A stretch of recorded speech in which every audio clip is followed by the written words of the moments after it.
नाम शिराज मलिक है और मैं न्यू लाइफ नशा मुक्ति केंद्र गजरौला पीलीभीत का काउंसलर हूँ। आज का हमारा टॉपिक है ग्राफ ऑफ एडिक्ट। किसी भी सब्सटेंस एब्यूजर का हम ग्राफ कैसे करके बना सकते हैं, आज उसी के बारे में बात करेंगे। या फिर नॉर्मली जिनको लैंग्वेज में हम एक एडिक्ट या एक नशेड़ी बोला जाता है, तो उनका ग्राफ कैसे करके बनाया जा सकता है, उसके बारे में बात करेंगे। ये हमारा रहा ग्राफ ऑफ एडिक्ट, जिसमें हमारे 4 पैरामीटर्स दिए गए हैं। First experiment, second occasion irregular, third regular, fourth dependence. First parameter है हमारा ग्राफ का एक्सपेरिमेंट, जो कि एक स्टार्टिंग पॉइंट है हमारे ग्राफ का। एक्सपेरिमेंट का मतलब क्या रहता है कि ट्राई करके देखते हैं, या फिर मतलब एक अलग अलग टाइप के थॉट्स रहते हैं। जैसे थॉट्स रहेंगे, इसको करने के बाद गंदी फीलिंग्स नहीं आती, इसको करने के बाद मरीज बंदे को गिल्ट फील नहीं होता, या इसको करने के बाद में नींद बहुत अच्छी आ जाती है। कुछ इस टाइप के थॉट्स रहते हैं। जैसे मैं एज एग्जाम्पल पे कहूँ, मेरे पास एक पेशेंट आया था, लगभग उसकी एज 18 थी, तो बॉडी हेल्थ सब कुछ सेट लग रही थी, सब कुछ अच्छा लग रहा था। मैंने उससे यही सवाल किया, मतलब तू इन चक्करों में कैसे पड़ गया। उसका जो नशा था वो पंचर जोड़ने वाला जो ट्यूब रहता है उसका था। तो मैंने पूछा ये था हुआ कैसे। वो एक इलेक्ट्रिशियन का था, लाइट का काम करता था, मतलब फैमिली बैकग्राउंड से इतना अच्छा नहीं था। तो उसने बताया कि ऐसा हुआ, कोई स्टेबलाइजर टाइप का वो बना रहा था, तो वो बीच में कहीं रुक गया, उससे कंप्लीट नहीं हो रहा था। वो बार बार करता था, मतलब उसका जो उस्ताद था वो उसको समझाता था कि ये काम ऐसे नहीं ऐसे करके करना है। वो हमेशा जब भी करने बैठता था वो भूल जाता था। उसके दोस्त ने सजेस्ट किया कि ऐसा कर, एक बार इसके ट्यूब को सूंघ के देखो। क्या करते हैं, पन्नी के अंदर ट्यूब या रुमाल के अंदर ट्यूब भर के उसको सूंघ के देख ले। बोले सूंघ के देख, उसके बाद तू काम कर, तुझे काम करने में बहुत मजा आएगा, तेरी कंसंट्रेशन बहुत अच्छी बढ़ जाएगी। उसने क्या किया, उसने वही किया। उसको करने के बाद क्या हुआ, ट्राई करके देखा, हुआ क्या। उसके बाद में उसने जो उसको उस्ताद ने काम दिया था वो उसने काम कंप्लीट कर लिया। वो बड़ा खुश हुआ, क्योंकि ये चीज जो आती है हमारी वोलेटाइल सॉल्वेंट में आती है। सस्ते नशे होते हैं, 9-10 रुपए का नॉर्मली 24 घंटे का आदमी काम कर सकता है। तो वो चीज उसने फर्स्ट टाइम जो एक्सपेरिमेंट के तौर पे ली, उसको क्या प्रॉफिट मिला कि उसने स्टेबलाइजर बना लिया। करने के बाद रहता क्या है, क्योंकि मेन बंदे के साथ रहती क्या है, कंसंट्रेशन बहुत बढ़ जाती है। इस साइड या उस साइड से उसको कोई मतलब नहीं रहता, वो जिस काम पे फोकस कर रहा है उसी काम पे फोकस हो गया। वो तो एक नशे की क्वालिटी रह गई। तो एक्सपेरिमेंट में हमने ज्यादातर यही चीजें देखी हैं। जैसे अगर मेरे एक फ्रेंड सर्किल है, फ्रेंड सर्किल में मैं देख रहा हूँ, वो मेरे दोस्त ने मुझे सजेस्ट किया, क्योंकि कोई भी बंदा अकेले बैठ के कोई भी नशा नहीं करता है। फर्स्ट टाइम उसको किसी ना किसी दोस्त ने या किसी ना किसी उसके अपने ने कराया होता है।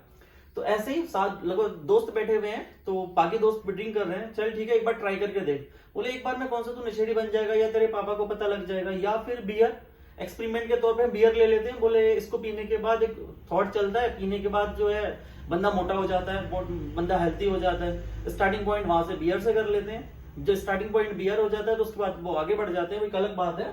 तो एक्सपेरिमेंट के अंदर हमारे ऐसे ही थॉट्स चलते हैं। तो ये हमारी ग्राफ की फर्स्ट स्टेप थी। सेकंड स्टेप आती है हमारी ओकेजन और इरेगुलर।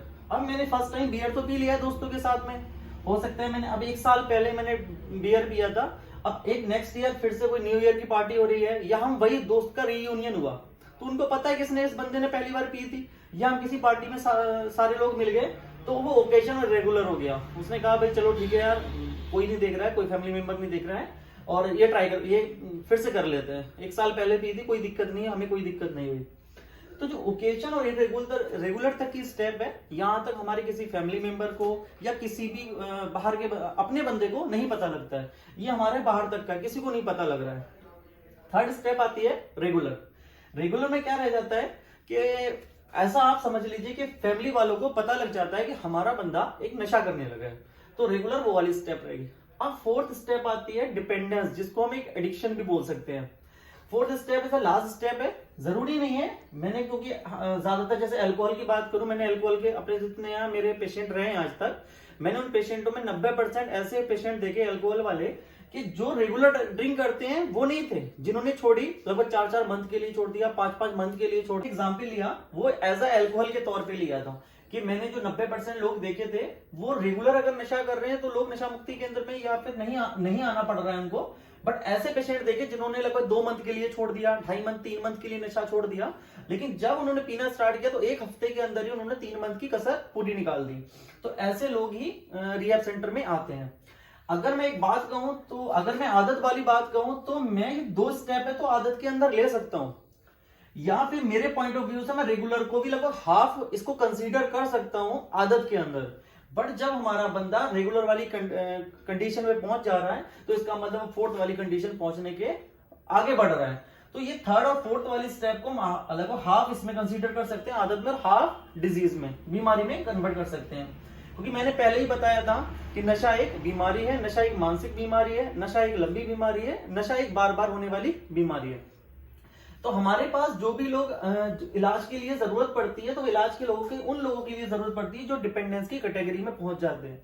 एज अ तौर पे मैंने एग्जांपल के तौर पे आपको अल्कोहल वाला बताया कि अल्कोहल वाला जरूरी नहीं कि 2 मंथ के लिए छोड़ भी दे रहा है, बट जब पीना स्टार्ट कर रहा है तो सारी कसर निकाल दे रहा है, क्योंकि वो विल पावर उसकी खत्म हो चुकी है, वो डिपेंडेंस की कैटेगरी में आ चुका है।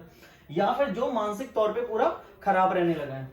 तो मैं अगर एक बात कहूं कि एक्सपेरिमेंट और ओकेजनल रेगुलर की बात करूं मैं, तो इस 2 चीजों में मेरा क्या रहता है कि मैं सिर्फ अपने पैसे के साथ साथ हल्की फुल्की हेल्थ को खराब करता हूं। सिर्फ यहां तक मेरा सिर्फ 2 चीजों का नुकसान हो रहा है कि मैं थोड़ा बहुत पैसा खर्च कर रहा हूं और थोड़ी सी अपनी हेल्थ को डाउन कर रहा हूं।